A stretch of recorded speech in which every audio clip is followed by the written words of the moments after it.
minutos de las 10 de la mañana seguimos juntos, acompañándote en la 95.9, la Tucumanidad hecha radio. Tenemos el teléfono 3813-623-581, el teléfono de la radio, aplicando unos buenos mates a esta hora. Tenemos de temperatura 13 grados. Lloviznas en algunos puntos de la provincia, es el panorama que vamos a tener hoy.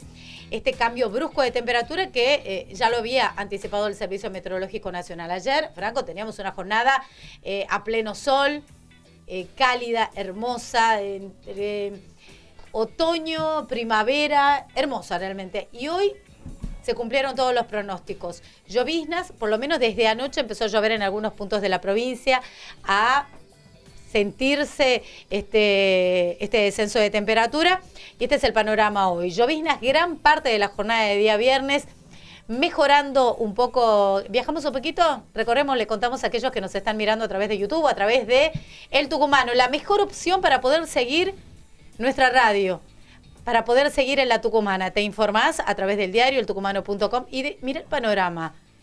Gris con algunas lloviznas. Esto es la zona Avenida Roca y Sáenz Peña, la plazoleta de Orrego. Este es el panorama en estos momentos en la zona sur de la capital. ¿Dónde estás compartiendo tu día con La Tucumana? Te digo a vos que nos estás mirando o escuchando, nos podés dejar tu mensaje a través del teléfono de la radio. Y de esta manera recorremos algunos puntos de la capital. Te mostramos a vos que nos estás siguiendo en algún punto de Tucumán, o tantos tucumanos que están siguiendo la radio en algún lugar y de esta manera se sienten cerca de su provincia. Bueno, continuamos en una semana muy cara para los sentimientos de los argentinos. Recordemos, mitad de semana, 2 de abril, Día de los Héroes de Malvinas, y vamos a hablar de este tema y de otros, por eso le damos la bienvenida a Martín Ayerbe, que es referente del Movimiento de Liberación Nacional. ¿Cómo estás, Martín? Un gusto saludarte. Franco, Gabriel, Ana de La Tucumana, buen día. Hola, muy buenos días a todos. Bueno, buen día. Gracias por este tiempo y esta comunicación con La Tucumana. Aquí hablábamos también con los compañeros, si bien pasó el 2 de abril, pero es un tema que nos toca y mucho a los argentinos cuando hablamos de Malvinas. Sí, claramente. Vamos por la reconquista de Malvinas, y eso requiere el fortalecimiento en la conciencia de los argentinos. Perdón, Martín, ¿nos escuchás bien? Nosotros no te tomamos muy bien, vamos a tratar de ver este tema. Hablamos de Malvinas, hablamos también de la postura de un gobierno nacional. A ver si ahora te tenemos bien, Martín. Hola. Se escucha un poco con eco, a ver si ahora te podemos tener bien. Hola. Bueno, ya vamos a retomar el contacto. Seguimos en La Tucumana. A ver, vamos a ver si buscamos la manera de mejorar la... Va a ser interesante, me parece, la charla. Sí. Es alguien que tiene mucha formación también en Malvinas, que ha leído y estudiado bastante cómo se ha desarrollado no solo el conflicto bélico, sino el contexto político y social en el que se da. Así que va a ser interesante desde ese punto de vista, y también vamos a poder hablar de otros temas seguramente. La actualidad política también de cara. Claro, por supuesto. Martín Ayerbe ha sido precandidato a presidente en las últimas elecciones, en las que consagraron a Javier Milei. Tiene una mirada muy crítica de lo que está haciendo ahora el gobierno y de lo que vienen haciendo también la oposición, ¿no? Así que lo vamos a ir charlando a eso. Tenemos la posibilidad de tener el contacto. Martín, hola. Buenos días. Buenos días, ahora sí te tenemos. Hola, adelante. Bueno, estábamos hablando en primer lugar de este sentimiento tan caro para los argentinos y también la mirada política, ¿no?, del país, si hablamos de Malvinas en la actualidad. Hola, te escuchamos. Ahora sí te escuchamos. Sí, por supuesto, es el sentimiento patriótico por Malvinas y el compromiso nosotros como generación. Yo soy clase 76. Sí. Nosotros como generación, el compromiso de reconquista de nuestras islas, expulsión del enemigo inglés de nuestro territorio insular, como en Malvinas, Georgias y Sandwich, y para eso la expulsión del inglés del territorio continental americano. No tenemos ningún interés en que nace el Royal Dutch explote el petróleo argentino, ni que las compañías mineras del Commonwealth británico, bajo bandera canadiense, australiana o Nueva Zelanda, exploten los minerales argentinos. Así que hay que asediarlos para forzarlos a sentar en una mesa de negociación donde se establezcan los plazos para que se retiren de nuestras islas.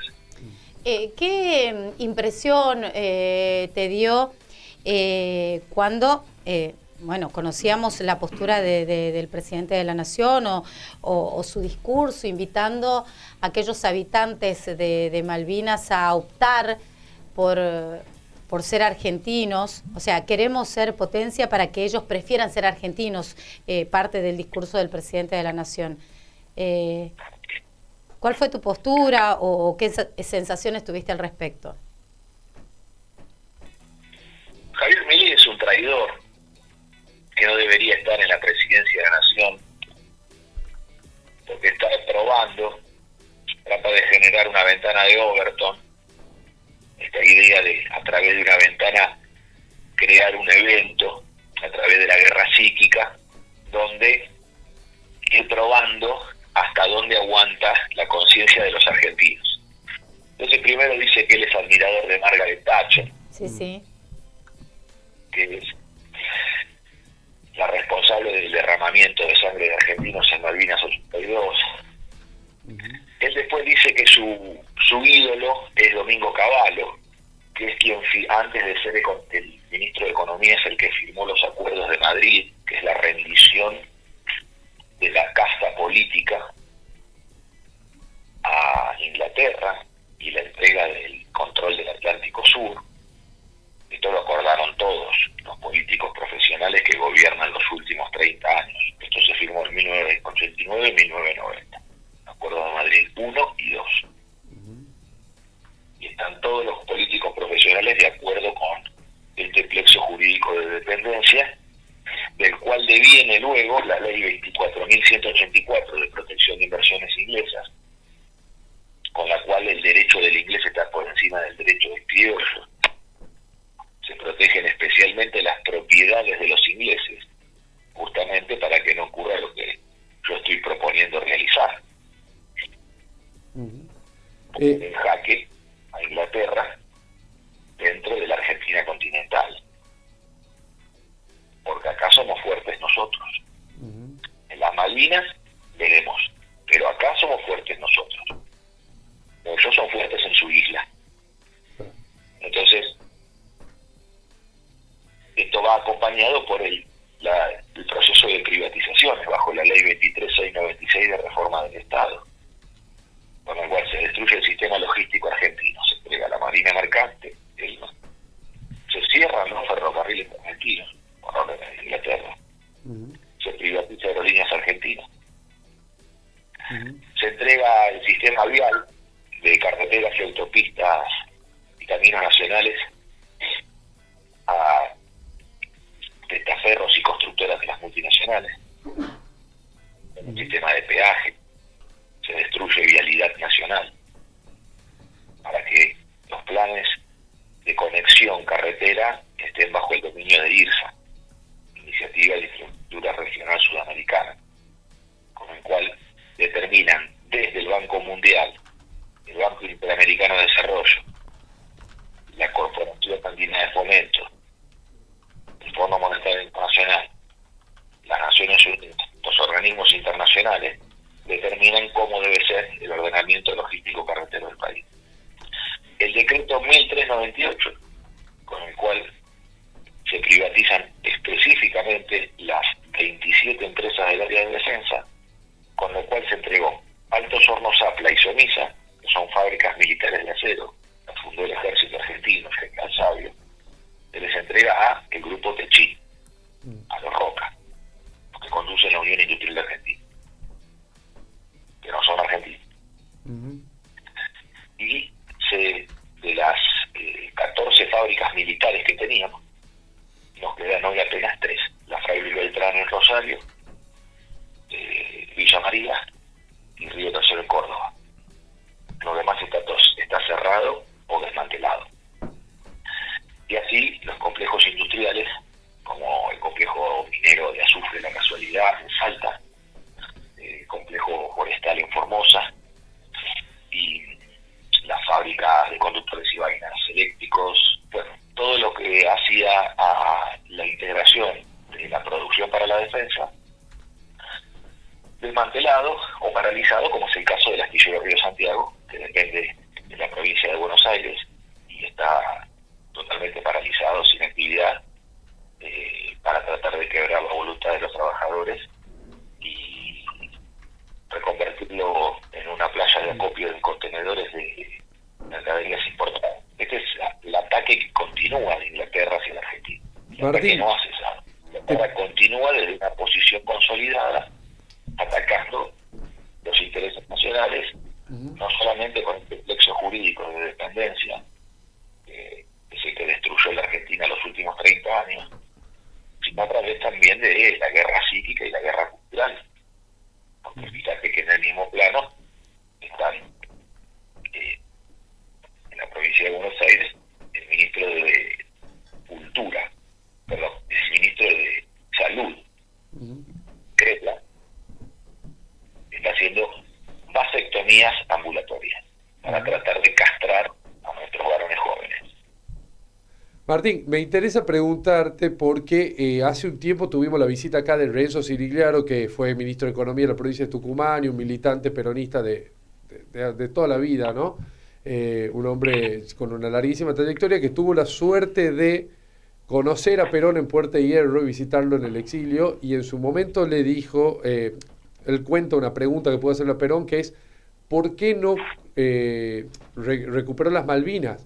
En la década del 40, cuando Inglaterra salía de la posguerra, estaba en pleno periodo de posguerra, estaba muy debilitado después de la Segunda Guerra Mundial, como que era un momento propicio, y que Perón le contestó algo en sintonía con lo que más o menos venís diciendo, que es ¿de qué me servían los peñascos si al fin y al cabo yo podía expulsarlos del continente y de todos los intereses económicos que aquí tenían, y que es más o menos lo que trató o hizo en definitiva Perón, ¿no? Golpearlos en otro lugar, por ahí no tanto donde hubiéramos esperado, que hubiera sido quizás demagógico en ese momento, o quizás es una deuda que tuvo el peronismo, quizás tuvo una oportunidad que no supo aprovechar, de recuperar efectivamente las Malvinas, pero en definitiva sí hizo esto de recuperar los intereses económicos para la Argentina en desmedro de los ingleses. No, es al revés. La mayor expresión de la política antibritánica en el Río de la Plata es el general Perón. Nadie combatió a Inglaterra como lo combatió Perón. Pero Perón combatió a Inglaterra con inteligencia. Perón forzó a los ingleses a entregar los ferrocarriles cuando los ingleses lo querían coimear a él y a Miguel Miranda, y los querían coimear porque son mentirosos, son ladrones, son asesinos, son piratas, son enemigos. Y Perón le sacó los ferrocarriles por muchísimo menos de lo que los ingleses pedían, y los jóvenes podrían observar en cualquier plataforma digital los videos de Perón cuando se explica que Miguel Miranda pide una legua a cada lado de la vía. Con eso se apodera de todas las propiedades que son las estaciones, los hilos de acopio, los talleres, las playas de maniobra, todas las propiedades que valían muchísimo más que el propio ferrocarril, y que esas propiedades, cuando se pusieron en venta algunas de ellas, se recuperó inmediatamente, se repagó lo invertido para la nacionalización ferroviaria. Y en el 75, esto está en el libro del historiador inglés Farms, los propios ingleses reconocen que en ese momento, en el gobierno de Perón e Isabel María Estela Martínez de Perón, nunca Inglaterra había sido tan humillada en su historia como lo estaba haciendo en este momento. Recordemos que en esos años los ingleses les proponen al general Perón una administración compartida en Malvinas. en la cual se izaran las dos banderas, la de Argentina y la de Inglaterra. A su vez, se hablaran los dos idiomas de manera oficial, el inglés y el castellano. Y hubiera una alternancia de gobernador, uno inglés, uno argentino, alternando sus periodos de gobierno. Perón, que es el que logra forzar a los ingleses a esta situación, dice, bueno, esto ya está listo, porque una vez que pongamos un pie en Malvinas, no pueden sacarnos nunca más.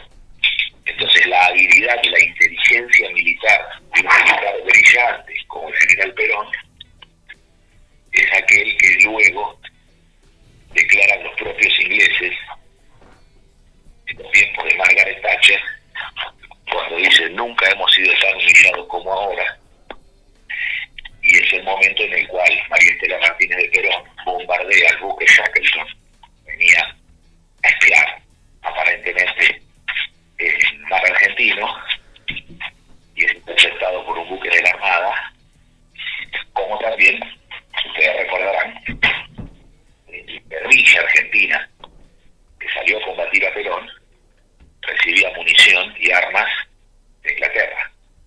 Era causa penal en la justicia. Es una opinión política sobre la ideología de los guerrilleros. Es un hecho que tiene además una causa penal por esos hechos de la época. Entonces fíjense la historia de los ingleses, por izquierda, por derecha, por arriba, por abajo, por adentro, por afuera. Como Inglaterra seguía en el ataque, pero Perón lograba doblegar su voluntad. Bueno, esto es lo importante de ver. Bien. Porque nosotros vivimos al punto en el cual la propia Inglaterra propone una administración conjunta. Nadie hizo más que el general Perón por la soberanía nacional y por la recuperación de nuestras Islas Malvinas.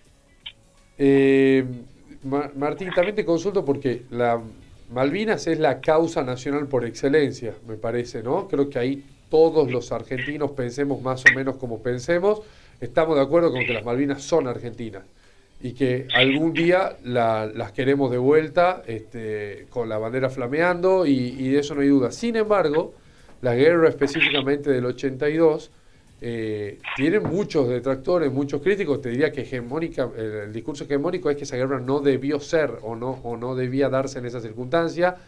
Y es muy criticada como iniciativa en ese momento del gobierno militar, incluso como manotazo de ahogado para evitar lo que era una caída, un derrumbe del gobierno inminente. ¿Por qué esto? ¿Por qué todos coincidimos con que a Malvinas hay que recuperarla, sin embargo, no por esa vía, no en ese momento y no de esa forma? Lo que pasa es que no está la opinión de los argentinos ahí está la opinión de los operadores, de los operadores políticos, ahí está la opinión de algunos intelectuales, ahí está la opinión del periodismo, pero no está el pueblo opinando, no está el pueblo manifestándose, porque si nosotros vemos la manifestación del pueblo en el 82, ¿cuál es?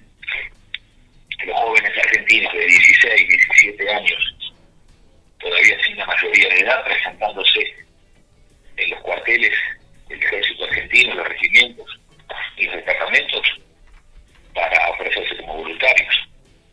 Yo tengo un compañero, Juan Guttel, mayor que yo, clase 62, 63, el cual es de la Barría, pero estaba viviendo en Necochea. Y se presentaron en un destacamento policial. Como no había regimiento y quedaba muchos kilómetros, fueron y se presentaron en la comisaría como voluntarios. Y había 3 cuadras de cola. En la comisaría había 3 cuadras de cola de jóvenes que habían ido por su propia voluntad. No estaban organizados, ni se hizo una asamblea, una reunión de convocatoria. No, fueron jóvenes que fueron a anotarse. Y eran 3 cuadras de cola de jóvenes que iban como voluntarios. Yo tengo una encuesta permanente que realizo en todo el país. La provincia en la que yo me encuentre, siempre trato de hacer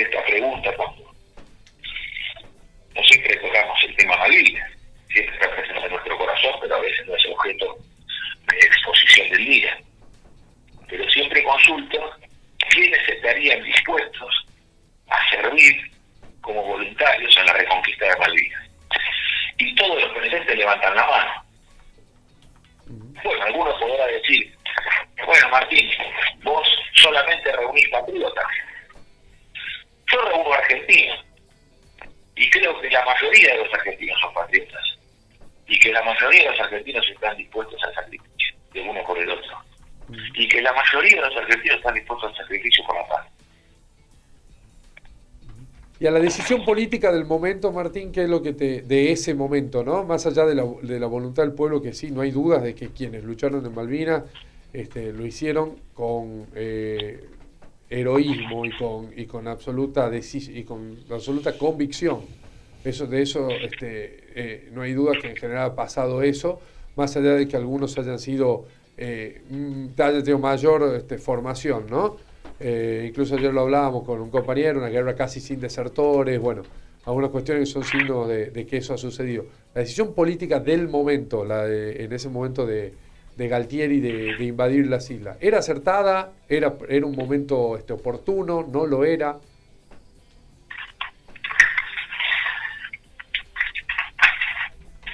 No lo sé si era lo más conveniente en ese momento realizar esa acción, porque justamente es un legítimo que justamente es un gobierno que da el golpe de Estado contra el último gobierno peronista. El golpe de Estado del 76 es contra el último gobierno peronista que tuvimos los argentinos. Es contra María Estela Martínez de Perón y contra Juan Perón, que habían sido electos con el 63% de los votos. 63% de los votos, contra el 20% que habían sacado los radicales. O sea, cada 3 votos que llegaban al peronismo, cada 3 votos que sacaba el peronismo, los radicales sacaban 1. Y eso era todo el padrón. Después lo demás estaba pulverizado en expresiones muy pequeñas, que no, la democracia cristiana, los troscos, sin ninguna relevancia electoral.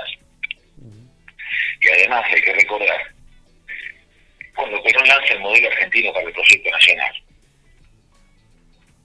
el 1 de mayo del 74, en la Asamblea Legislativa, en ese momento, cuando larga el paquete de leyes, la Unión Cívica Radical le aprueba todo.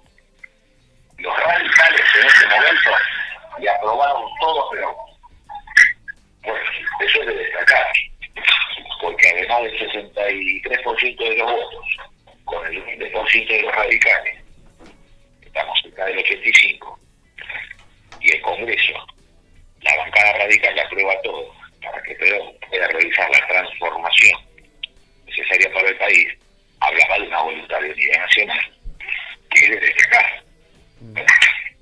El golpe de Estado de Videla, de Macera, luego Galtieri, incluso Martín, estuvo cerca de conformarse la fórmula Perón-Balbín, ¿no?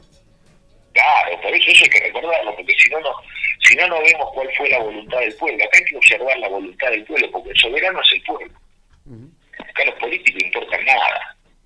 Y lo importante es el pueblo. Entonces, el pueblo demuestra esa voluntad. Y los representantes de los partidos políticos se ajustan a la decisión. Y lo que da el golpe es el ala liberal de las Fuerzas Armadas. No el ala nacionalista. El ala nacionalista fue masacrada también. Entonces el ala liberal es la que da el golpe, respondiendo a Inglaterra y Estados Unidos. Estas son las contradicciones que se ven en la historia y que a veces son difíciles de abordar los temas. Porque la historia no es clarita, no es una agüita clarita que uno puede ver el fondo del río o el fondo del lago. Son aguas turbias que bajan. Hay mucho envenenamiento, están los ingleses detrás de este golpe. Los ingleses y los yanquis son los que dan soporte. Están guiados por adentro, por afuera, porque vos pensás una cosa, yo lo sé de la familia, mi viejo y mi tío son servicios penitenciarios federales, y fueron hombres que trabajaron con Petinato, ¿no? Hizo la mayor reforma de cárceles de la historia de la humanidad, la transformación extraordinaria, que convertir la cárcel en vez de un lugar de castigo en un lugar de reeducación del relevo, a través de la educación para el trabajo y a través de la conducta y la disciplina, pero no de castigo. Y bueno, en ese momento la NUCE quería nombrar a todos sus oficiales de confianza en todas las estructuras del Estado, inclusive en el servicio penitenciario. Y con eso rompía la carrera penitenciaria que se había profesionalizado. Bueno, mi viejo alzó a su unidad y tomaron la dirección general y la junta de pistolas. Más o menos por esa fecha. Entonces, ¿qué es lo que sucede ahí? Bueno, que en ese caso vos te das cuenta de que vos no llegás al gobierno y la estructura del Estado está perfectamente limpia para que vos te puedas desplegar con total libertad. Perón tenía el gobierno minado. Llega y tiene que hacer un enorme esfuerzo en el final de su vida, ya le queda poco hilo en el carretel. Y fíjate que incluso aquellos que estaban desleales, ¿no? Desleales. No sé si decir traidores, porque en realidad más bien habría que decir infiltrados, porque no fueron nunca leales. Como por ejemplo Mansueto Sin. Mansueto Sin es un hombre que está infiltrado en el gobierno de María Estela Martínez de Perón y que después son los tipos que junto con Martínez de Oz hacen la ley de entidad financiera. O sea, los que provocan el rodrigazo y los que están adentro mirando el gobierno de Isabel tratando de desestabilizarlo son los que después integran el gabinete de la dictadura con Martínez de Oz. Bueno, entonces no fue fácil el asunto, no fue nada fácil. Lo que sí hay que observar la enorme voluntad de poder del general, que después de 18 años de proscripción, teniendo 82 años, nunca el general se desvió del objetivo. Hasta el último día entregó la última gota de su voluntad política, el último aliento, hasta el final. Porque se muere en el ejercicio del gobierno. No tuvo descanso, no tuvo una vejez apacible, no se entregó jamás.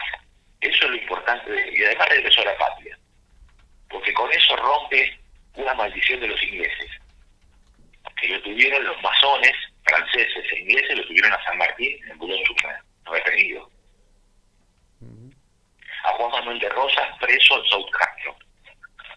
Porque esto los liberales no lo dicen. Dan una descripción de Rosas como que Rosas se fue a pasar el final de sus días a Inglaterra. Rosas está preso en Inglaterra. Que le dan aquí todas sus propiedades, todas sus pertenencias. Y si lo tiene preso en Inglaterra. Viniendo al presente y a los últimos años de la historia argentina, Martín, siempre hablas de la partidocracia, ¿no? De una suerte de coalición de partidos que pase lo que pase, al fin y al cabo, gobiernan más o menos parecido, atentando contra la industria nacional, contra la producción local. ¿A qué te refieres exactamente con ese concepto y cómo lo ves ahora manifestado en el momento actual? Muy bien, es muy correcto lo que decís, porque esto es así, el régimen partidocrático neoliberal, que bajo una fachada de democracia formal, en realidad se encubre la dictadura de los partidos políticos. ¿Por qué? Porque el pueblo no puede participar, porque el pueblo no puede tomar decisiones, y el pueblo no puede delegar en nadie la decisión que no sea de un partido político. Entonces esa es la dictadura de los partidos políticos. el movimiento obrero organizado, que tiene un padrón más importante que muchos partidos políticos, sin embargo, no puede participar. Pero por eso, con el filósofo Alberto Buena, estamos impulsando un proyecto de ley que vamos a presentar en la Cámara de Diputados para que se le reconozca a la Confederación General del Trabajo y a la Confederación General Económica, por ser las dos de mayor representación en la Argentina, sin desmedro de otras, pero siendo estas las de mayor representación, para que la justicia electoral le reconozca personería jurídica para presentar candidatos a elecciones, en el espíritu de la Constitución del Chaco del 50, ¿no? Donde la Constitución del Chaco tenía el doble voto. Se elegían 15 diputados en una unicameral, 15 diputados por los partidos políticos y se elegían 15 diputados por las organizaciones libres del pueblo o cuerpos intermedios.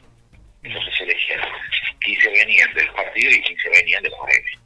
Evita, que fue la mayor promotora de esa iniciativa, la que Evita sentencia: aquí verdaderamente estará la voz del pueblo. La democracia más directa, digamos. Claro, porque es el pueblo con sus intereses más directos. No es la reunión de los abogados, y los economistas que deciden por todos nosotros. Si la mayoría de los argentinos no son ni abogados ni economistas, ¿cómo puede ser que no haya una representación de trabajadores industriales? ¿Cómo puede ser que no estén representados los trabajadores del campo, que labran la tierra, que son crianceros, que desarrollan la ganadería? ¿Cómo puede ser que no haya un minero? ¿Cómo puede ser que los trabajadores del transporte son aquellos que lleven adelante iniciativas para una logística nacional? Entonces, bueno, aquí no es meramente un cupo que el peronismo da al movimiento obrero, sino esto es de orden superior, porque la Constitución del 49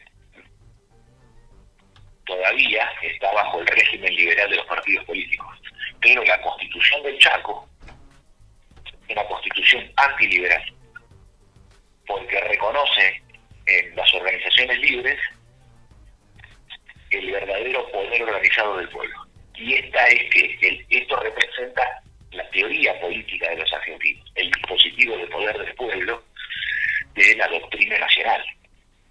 La doctrina nacional justicialista que expresa que la comunidad organizada es un proyecto comunitario social a realizar, a edificar, que tiene como centro de organización en la comunidad la familia. Entonces la familia es la que organiza la comunidad nacional, pero que la célula de esa familia es el matrimonio. Por el matrimonio se queda a los hijos. Entonces hay que fortalecer el matrimonio, hay que fortalecer la familia para poblar la patria y darle hijos a la patria y tener una comunidad fuerte y organizada con base en la familia. Bueno, y ahí te hago una pregunta ya también un poco para ir cerrando, Martín, porque... Una última cosita. Sí. Y también hay que ver la comunidad organizada como dispositivo de poder. Porque la comunidad organizada es un dispositivo de poder en el cual se considera que las organizaciones libres del pueblo, que son los gremios, la junta vecinal, los centros culturales, la sociedad de fomento, los clubes de barrio, son fuerzas concurrentes al Estado. No son el Estado, no quieren serlo, pero tampoco aceptan tutela del Estado o del gobierno, sino que es como fuerzas concurrentes, son aquellas que no toman la decisión del gobierno, la decisión la toma el gobierno, pero las organizaciones libres son las que generan las condiciones para que esas decisiones se puedan llevar adelante. Esta es la idea del poder argentino. ¿Y por qué no ejercen el gobierno? Porque no se las puede sacrificar. No se puede sacrificar al pueblo en una decisión. Para eso tiene que estar el gobierno. La idea de conducción de gobierno, cuando se dice en una de las 20 verdades peronistas, un gobierno esclavo de un pueblo libre, ¿qué quiere decir eso? que la pieza de sacrificio es el gobernante. Nunca se sacrifica el pueblo. Porque no se puede poner a un sindicato a tomar una decisión y que si después sale mal, se destruye la organización sindical.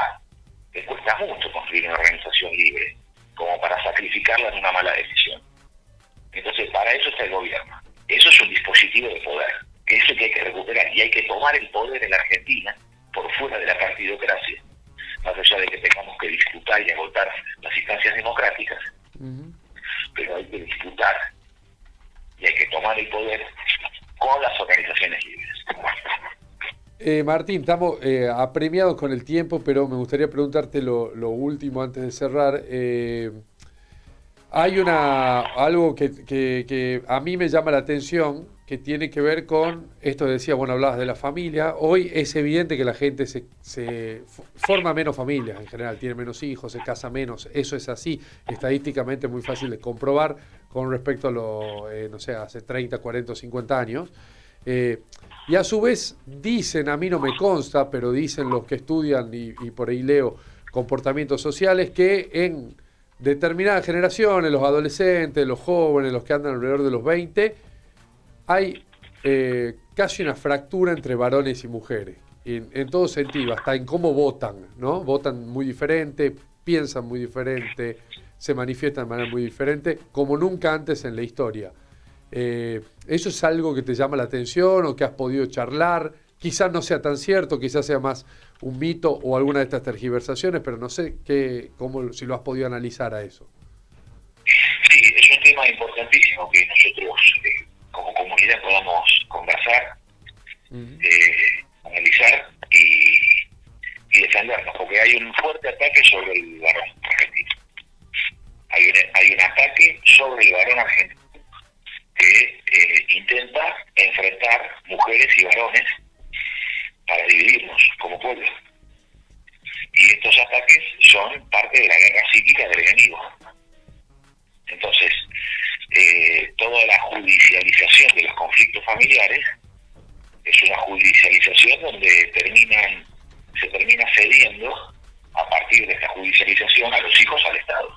Y nosotros no vamos a entregar a nuestros hijos al Estado, bajo ningún punto de vista.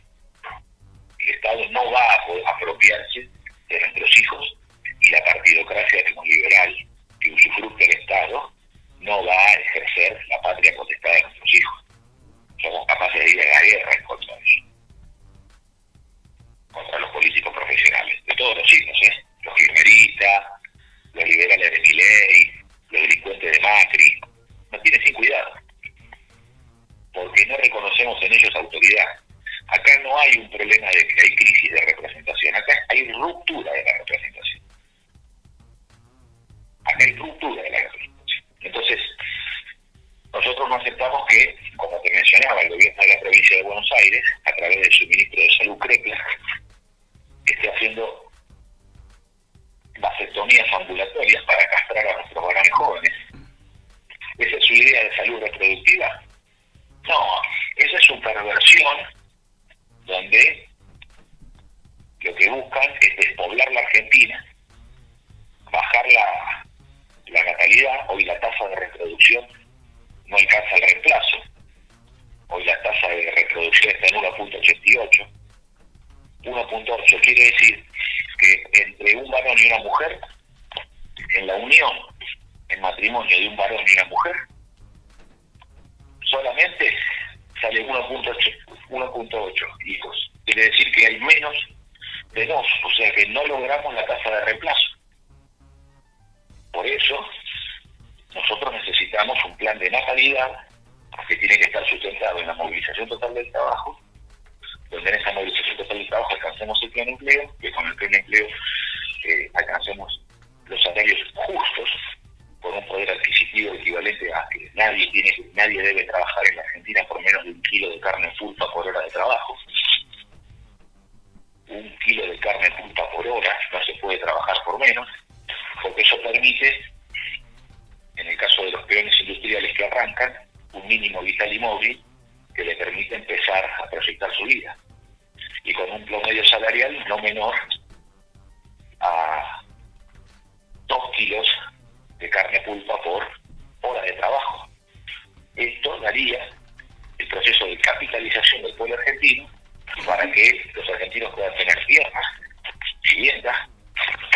ejerce, porque la libertad solamente se da en pleno ejercicio de la propiedad privada. Y para eso hay que hacer propietarios a los argentinos. Y el peronismo, el justicialismo, es un proceso de difusión de la propiedad. Nosotros defendemos la propiedad privada de forma en la cual la tenemos que difundir en el conjunto de la comunidad. No sostener el status quo de la propiedad privada donde muy pocos son propietarios y los demás viven alquilando. Tampoco la idea de los comunistas que todo es del Estado y la gente nunca tiene nada. Y la quieren engañar diciéndole que es de todos. No es de todos nada. Entonces, la idea del justicialismo es de orden superior porque considera que la propiedad privada es una extensión de la personalidad del ser, porque tiene que ver con su propia persona, porque tiene que ver con su alma, porque tiene que ver con su historia de vida y con sus decisiones, pero lo que buscamos es la difusión de esta propiedad, y que los chacareros tengan tierra, y que el obrero también tenga tierra en la cual edificar el hogar. Esa difusión de la propiedad es la que tiene que sostener la familia, porque este ataque que hay sobre nosotros que es múltiple, ¿no? Porque se da en que los jóvenes, al tener que trabajar por un plato de tasajo, por 2 monedas, no pueden proyectar la familia. Entonces tener un hijo se vuelve una cosa prácticamente imposible económicamente porque no alcanza para vivir. Entonces, para que nos podamos procrear y llegar a una Argentina de 100 millones de argentinos lo más rápido posible, necesitamos capitalizar al pueblo y cortar con estas ideas demoníacas de la vasectomía y de la homosexualización de los jóvenes. Porque todo esto está dado, las políticas pro aborto y las políticas de homosexualización sostenidas químicamente a través de la hormonización a niños que se están transformando en adolescentes y que no tienen plena conciencia, y que obviamente que en ese momento donde aparece el deseo sexual, que es un momento único de la vida del ser humano, que no se comprende porque es intransferible, porque nadie te lo puede explicar, y por más educación sexual que haya, nadie te puede decir lo que se siente en ese momento cuando tenés esa edad, en el despertar, en la sexualidad. Están induciendo a los niños con falsedades demoníacas de que cada uno puede elegir cómo percibirse, si es varón o si es mujer, negando la más elemental biología. Bueno, esto no va más. Y esto se está haciendo, muchachos, muchachas, esto se está haciendo en nombre del peronismo. No tienen perdón de Dios. Martín, te agradecemos mucho este contacto con la tucumana. Vamos a estar próximamente charlando con vos. Muchas gracias. Les agradezco a ustedes por esta mañana. Un abrazo para todos mis queridos hermanos tucumanos. Espero pronto encontrarme en la provincia compartiendo nuevamente con ustedes. Un fuerte abrazo. Hasta luego. Martín Ayerbe, referente del Movimiento de Liberación Nacional. De esta manera continuamos en La Tucumana de Mañana. ¿Querés escuchar tu voz en la radio? Mándanos tu audio al 381